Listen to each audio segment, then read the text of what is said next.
અને આ વચ્ચે એક મહત્વના સમાચાર મળી રહ્યા છે। સ્થાનિક સ્વરાજ્યની ચૂંટણીના ઉમેદવારો ટૂંક સમયમાં નક્કી થવાના છે। ભાજપ પાર્લામેન્ટરી બોર્ડ સ્થાનિક સ્વરાજ્યની ચૂંટણીના ઉમેદવારો નક્કી કરશે। 29 અને 30 જાન્યુઆરીએ મળશે ભાજપ પાર્લામેન્ટરી બોર્ડની બેઠક। 29 અને 30 જાન્યુઆરીએ મુખ્યમંત્રી નિવાસ સ્થાને બેઠક મળવાની છે।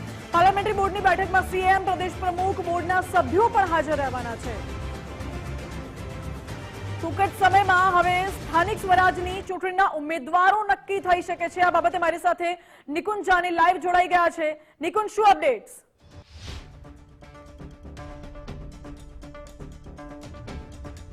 સ્થાનિક સ્વરાજની ચૂંટણીઓમાં નગરપાલિકાઓ અને જૂનાગઢ મહાનગરપાલિકાના ઉમેદવારોની પસંદગી માટે પાર્લામેન્ટરી બોર્ડની બેઠક મળવા જઈ રહી છે।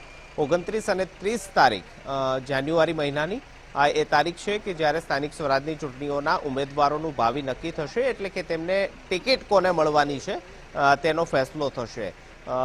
પ્રભારી નિરીક્ષક, સહનિરીક્ષકની નિયુક્તિ ભાજપ તરફથી કરવામાં આવી છે। આ ઉપરાંત જે તે મંત્રીઓને પણ પોતાના પ્રભારી જિલ્લાની અંદર ઉમેદવાર પસંદગીની પ્રક્રિયાની અંદર રસ દાખવવા માટેનું કહેવાયું છે। તો તમામ જે નામો આવશે તે તમામ નામો આ પાર્લામેન્ટરી બોર્ડ સમક્ષ રજૂ કરવામાં આવશે અને ત્યારબાદ મુખ્યમંત્રી અને પ્રદેશ અધ્યક્ષની અધ્યક્ષતામાં મળનારા આ પાર્લામેન્ટરી બોર્ડની બેઠકમાં આ તમામ નામો પર ચર્ચા થયા બાદ આખરી ઉમેદવારો છે તેના નામની જાહેરાત જે છે તે કરવામાં આવશે।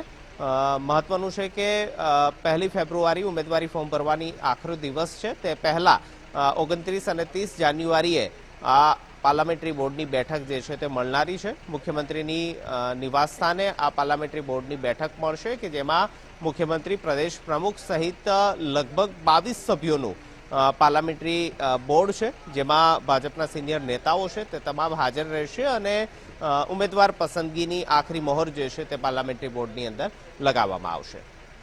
જી નિકુંજ, આભાર આપનો।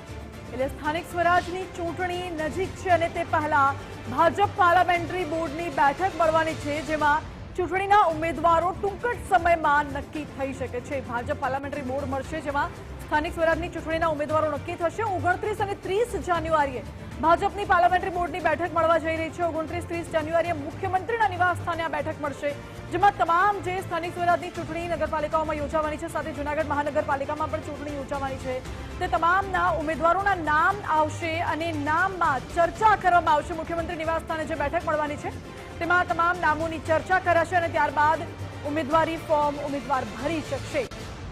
પાર્લામેન્ટરી બોર્ડની બેઠકમાં મુખ્યપ્રધાન ભૂપેન્દ્ર પટેલ, આ સાથે પ્રદેશ પ્રમુખ અને બોર્ડના સભ્યો પણ હાજર રહેવાના છે।